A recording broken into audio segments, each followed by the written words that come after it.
The Rothschilds broke into dealings with European royalty here at Wilhelmshof, the palace of the wealthiest man in Germany. In fact, the wealthiest monarch in all Europe, Prince William of Hesse-Kassel. At first, the Rothschilds were only helping William speculate in precious coins. But when Napoleon chased Prince William into exile, he sent 550,000 pounds, a gigantic sum at that time, to Nathan Rothschild in London with instructions for him to buy consols, British government bonds, also called government stock. But Rothschild used the money for his own purposes.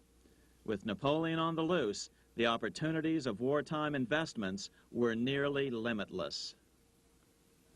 William returned here sometime prior to the Battle of Waterloo in 1815. He summoned Rothschild and demanded his money back.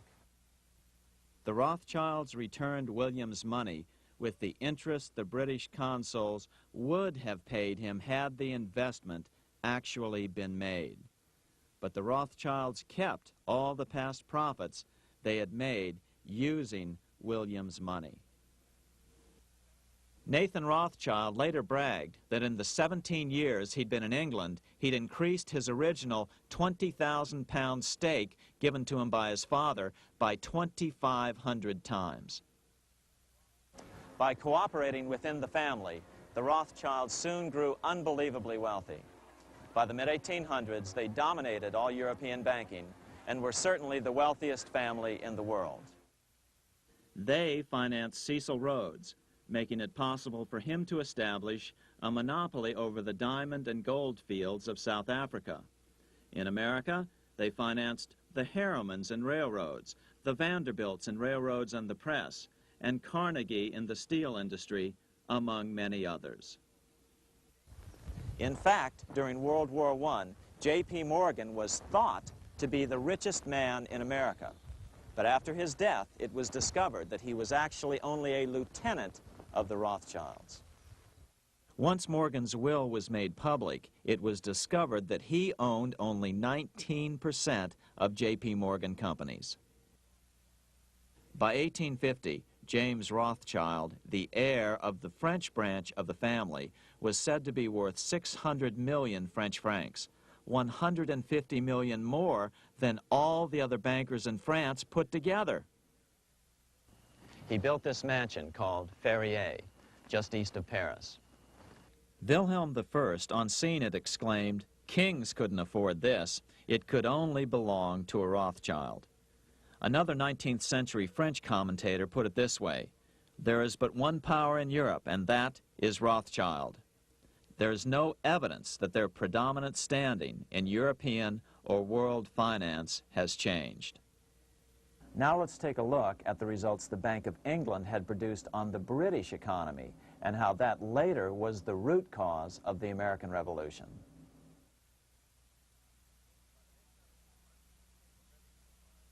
By the mid-1700s, the British Empire was nearing its height of power around the world. But Britain had fought 4 costly wars in Europe since the creation of their privately owned central bank, the Bank of England. The cost had been high. To finance these wars, the British Parliament here had borrowed heavily from the bank. By the mid-1700s, the government's debt here in Britain was 140 million pounds, a staggering sum for those days. Consequently, the British government embarked on a program of trying to raise revenues from their American colonies in order to make their interest payments to the bank. But in America, it was a different story. The scourge of a privately owned central bank had not yet hit. This is Independence Hall in Philadelphia, where the Declaration of Independence and Constitution were signed. In the mid-1700s, pre-revolutionary America was still relatively poor. There was a severe shortage of precious metal coins to trade for goods, so the early colonists were forced to experiment with printing their own homegrown paper money. Some of these experiments were successful. Franklin was a big supporter of the colonies printing their own paper money. In 1757, Franklin was sent to London. He ended up staying for the next 18 years here, nearly until the start of the American Revolution. During this period, the American colonies began to issue their own money. Called colonial scrip, the endeavor was very successful. It provided a reliable medium of exchange, and it also helped to provide a feeling of unity between the colonies. Remember, colonial scrip was just paper money, debt-free money, printed in the public interest, and not backed by gold or silver coin. In other words, it was a totally fiat currency. One day, officials of the Bank of England asked Franklin how he would account for the newfound prosperity of the colonies. Without hesitation, he replied, "That is simple. In the colonies, we issue our own money. It is called colonial scrip. We issue it in proper proportion to the demands of trade and industry to make the products pass easily from the producers to the consumers. In this manner, creating for ourselves our own paper money, we control its purchasing power, and we have no interest to pay to no one." This was just common sense to Franklin, but you can imagine the impact it had on the Bank of England. America had learned the secret of money, and that genie had to be returned to its bottle as soon as possible.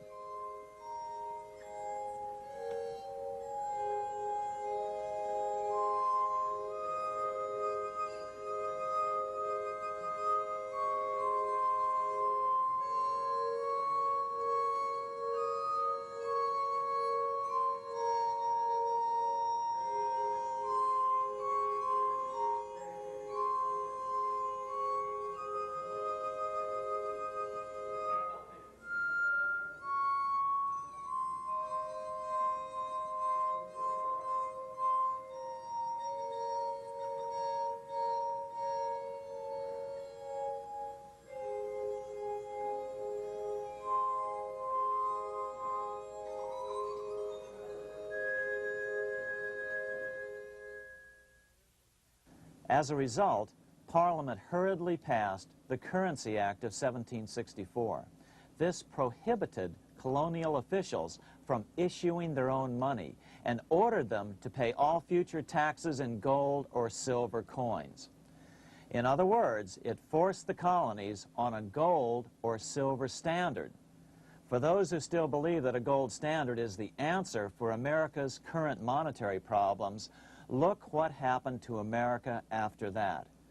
Writing in his autobiography, Franklin said, "In 1 year, the conditions were so reversed that the era of prosperity ended and a depression set in to such an extent that the streets of the colonies were filled with unemployed." Franklin claims that this was even the basic cause for the American Revolution. As Franklin put it in his autobiography, "The colonies would gladly have borne a little tax on tea and other matters had it not been that England took away from the colonies their money, which created unemployment and dissatisfaction. The inability of the colonists to get the power to issue their own money permanently out of the hands of George III and the international bankers was the prime reason for the Revolutionary War." By the time the first shots were fired in Lexington, Massachusetts, on April 19, 1775, the colonies had been drained of gold and silver coin by British taxation. As a result, the Continental government had no choice but to print money to finance the war. At the start of the Revolution, the U.S. money supply stood at $12 million. By the end of the war, it was nearly $500 million. As a result, the currency was virtually worthless. Shoes sold for $5,000 a pair. Colonial scrip had worked because just enough was issued to facilitate trade. As George Washington lamented, "A wagon load of money will scarcely purchase a wagon load of provisions." Today, those who support a gold-backed currency point to this period during the Revolution to demonstrate the evils of a fiat currency. But remember, the same currency had worked so well 20 years earlier during times of peace that the Bank of England had Parliament outlaw it.